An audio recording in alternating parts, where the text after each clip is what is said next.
네, 이번에는 헤드앤숄더 패턴에 대해서 좀 얘기를 해보려고 하는데요.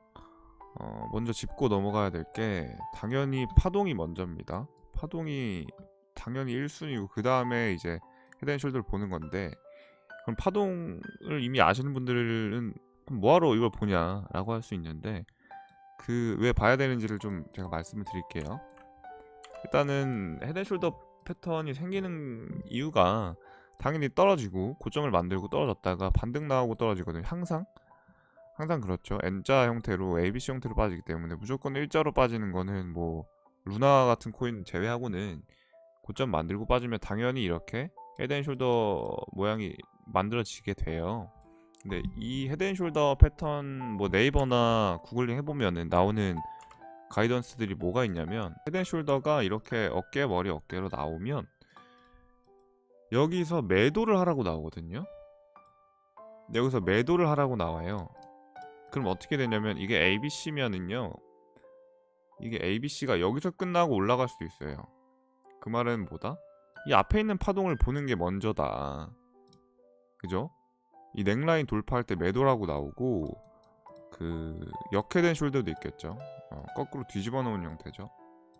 이것도 뭐라 되어 있냐면은, 이건 이제 상승 패턴인데, 이거는 이제 돌파할 때 매수하라고 나와 있거나 돌파 후에 안착했을 때 지지받을 때 매수하라고 나와 있거든요. 근데 이렇게 실제로 매매를 해보신 분들은 아시겠지만 이게 얼마나 위험한 짓인지 아실 거예요. 왜 위험하냐면, 이렇게 교과서적으로 누구나 알 수 있을 정도의 차트 움직임을 그려주지 않아요. 절대 그려주지 않아요.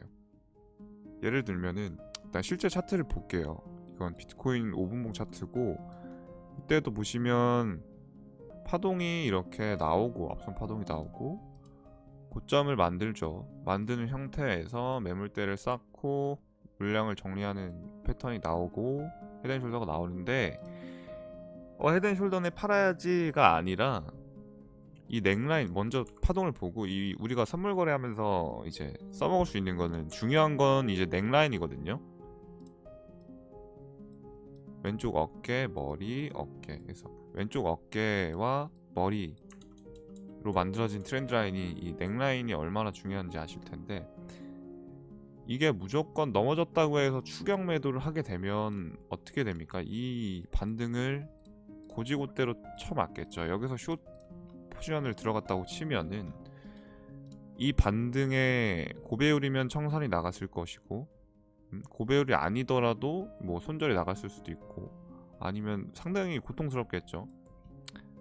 그렇기 때문에 돌파 매수, 돌파 매도, 이 헤드앤숄더 가지고 돌파 매수, 돌파 매도 하는 거는 파동 카운팅이 모두 다 명확해지고 손절 라인이 명확한 상황 이외에는 무조건 이 무지성 넥라인만 보고 돌파 매도, 돌파 매수 하는 거는 추천을 드리지가 않습니다. 그리고 이 넥라인에서의 반응이 훨씬 더 중요한데, 헤드앤숄더 패턴 자체에서 저는 그렇게 봐요. 이 넥라인 하나만 보거든요. 실제로 이제 이건 역헤드앤숄더 패턴이죠. 보시면 떨어질 때 당연히 이렇게 트렌드가 만들어지면서 이 고점, 저점을 찍기 전에 파동과 반등 파동, 그리고 눌림목에서 이렇게 나오게 되죠. 이게 전형적인 교과서적인 그런 패턴이고, 실제로는 이렇게 매번 이쁘게 나오지가 않아요.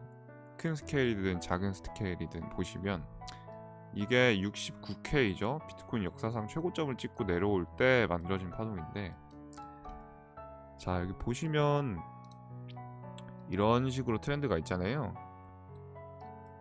역헤드앤숄더 넥라인이 중요하다 했죠.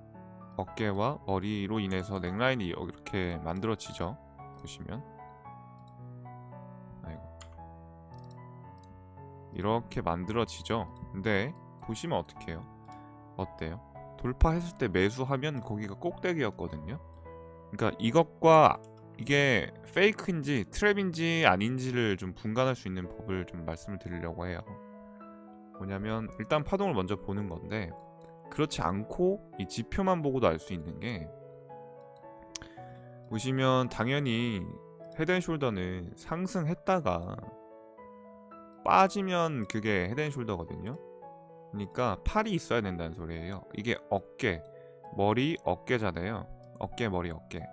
팔이 있어야 된다는 소리예요. 왼쪽 팔이. 반대로 떨어졌을 때 역헤드 앤 숄더는 이쪽 팔이 있어야 돼요. 이쪽 팔이. 그죠? 떨어졌다가 이렇게 나오는 건 헤드 앤 숄더, 역헤드 앤 숄더가 아니고, 이렇게 떨어졌다가 이렇게 빠지면은 이것도 헤드 앤 숄더 보면은 안 돼요. 팔이 이렇게 있어야 되죠. 그죠? 그러니까 상승 트렌드, 업 트렌드에서는 헤드 앤 숄더 봐야 되고, 하락하는 트렌드에서의 이제 역헤드 앤 숄더가 의미가 있는 건데, 지금 보시면 역헤드 앤 숄더 패턴이네, 모양이네 라고 했다가 매수하면 이렇게 되는 거예요. 그리고 고점을 찍고 내려오는 상황에서 역헤드 앤 숄더가 나왔는데, 보시면 RSI가 어떻게 돼 있죠? 여기 보시면은 과매수 구간을 찍었죠. 그리고 여기서 다이버넌스가 이렇게 내부 파동간에 걸려 있는 상황이죠. 쭉 빠지면서 올라오면서 하다가 한 번 더 걸리는 구간이죠. 이럴 때는 개미들이 많이 이제 납치되는 구간이라고 보거든요. 그래서 제가 카톡방에 옛날에 막 이렇게 정리해서 올려드린 거 보면은, 저는 여기를 숏 타점으로 보거든요. 오히려. 그래서 이런 것들을 오히려 응용해서 숏 타점으로도 활용할 수가 있어요. 다이버넌스가 걸리는 자리는 넥라인 돌파라고 하지만 그건 트랩일 확률이 높다. 그래서 그거는 반대로 숏 포지션 타점이 될 수가 있다 라는 말씀을 좀 드리고 싶고, 이때도 보시면 비트코인이 반등하고 나서 33K에서 반등하다가 48K를 찍었었던 구간인데, 이때도 역대 구간이랑 비슷하죠. 고점 만들 때 구간이 보통 이렇게 나와요.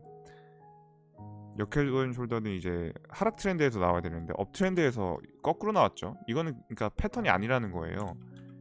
페이크일 확률이 높다는 거죠. 이런 패턴은 이렇게 넥라인이 누구나 뻔하게 이렇게 그을 수가 있게 트렌드 라인이 있고, 역헤드 앤 숄더 돌판에 매수하면 어떻게 됩니까? 거기가 꼭대기입니다. 납치됩니다. 그래서 어떻게 분간하는지 말씀드렸죠. 다이버전스 걸려있죠. 지금 보시면 30분봉 이렇게 고점을 못 높이고 하락 다이버전스가 걸릴 수 있는 구간이었고, 당연히 ABC였죠. 엘리엇 파동으로 보면 당연히 ABC 자리였고, 이거는 충분히 분간할 수 있는 자리죠. 그러니까 파동도 모르고 이 패턴에 대해서 모르고 트렌드 라인 돌파인데 매수하면은 안 된다. 그 다음에 또 다른 패턴들 보시면 이때도 뭐 별거 없어. 이때도 똑같아요. 그죠? 항상 파동이 나오고 반동이 나오면 역헤드 앤 숄더 모양은 항상 나오게 되어 있어요. 그게 반등 이후에 빠지는 모양이던 찐반이건, 그죠? 이때도 보시면은 이렇게 올라왔는데 여기서 매수하면 어떻게 돼요? 이걸 다 쳐맞아야 되는 거죠. 이때도 여기서 이미 머리에서 과매수권을 찍은 상태였고, 다이버넌스가 걸릴 수 있는 자리였죠. 오히려 숏타점이 되겠죠. 이제는 아시는 분들은. 그쵸?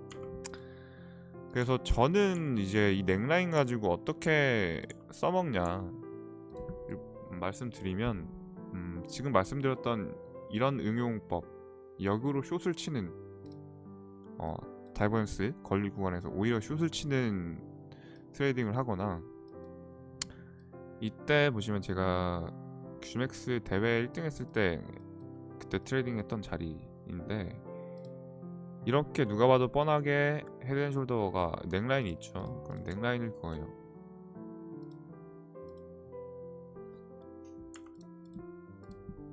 넥라인을 이렇게 긋고, 저는 돌파 매도를 일단 안 하고, 저는 숏 포지션을 여기서 들고 있었던 상황이고, 이때 익절을 하면서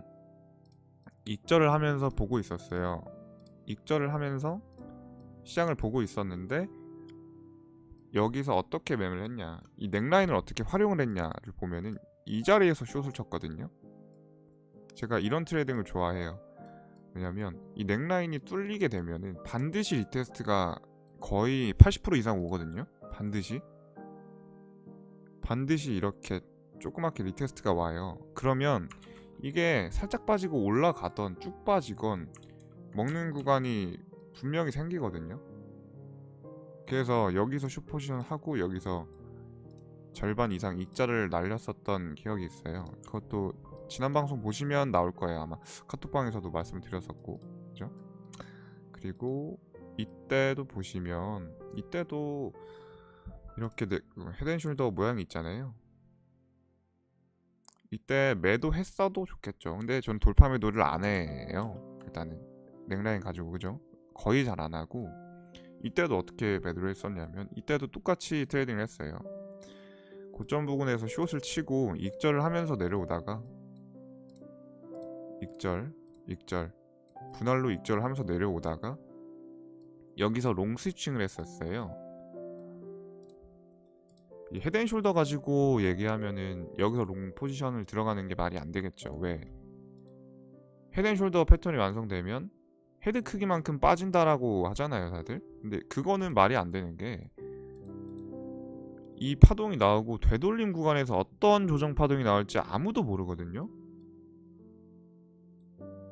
ABC가 이렇게 짧게 나올 수도 있는 거고, 뭐 ABC가 길게 나올 수도 있는 거고, 뭐 WXY가 나올 수도 있는 거고, 그건 아무도 몰라요. 그렇기 때문에 파동을 먼저 보는 거고, 그 다음에 알 수 있는 게 이거 보시면 이거 5분봉인데 15분봉으로 보시면 이 구간이 상승 다이버스 걸려 있어요. 그래서 파동의 마무리라고 보고 롱포지션 들어갔었던 거고, 넥라인을 활용했던 이유는 여기서 절반을 익절하는 트레이딩을 했거든요. 아, 절반이 아니라 전량 익절했었죠 이때. 물론 이제 배가 많이 아프겠지만 이만큼의 수익이 생긴다는 거예요. 그러니까 확률이 높은 수익이 생긴다는 거예요. 이렇게 깨졌을 때는 거의 반드시 리테스트가 오기 때문에 빠진다고 할지라도 이만큼의 수익이 있겠죠. 이때는 제가 롱 포지션을 들어갔었던 거고, 여기서는 이제 숏 포지션을 들어갔었던 거고, 이런 식으로 트레이딩을 하는 편입니다. 이제 넥라인을 가지고. 그래서 헤드앤숄더 같은 경우에 그 모양만 보고 무조건 이제 돌파매도 하려고 하지 마시고, 제가 말씀드렸던 내용들도 참고하셔가지고 하시는 트레이딩에 좀 도움이 됐으면 좋겠는 바람입니다. 네, 고맙습니다.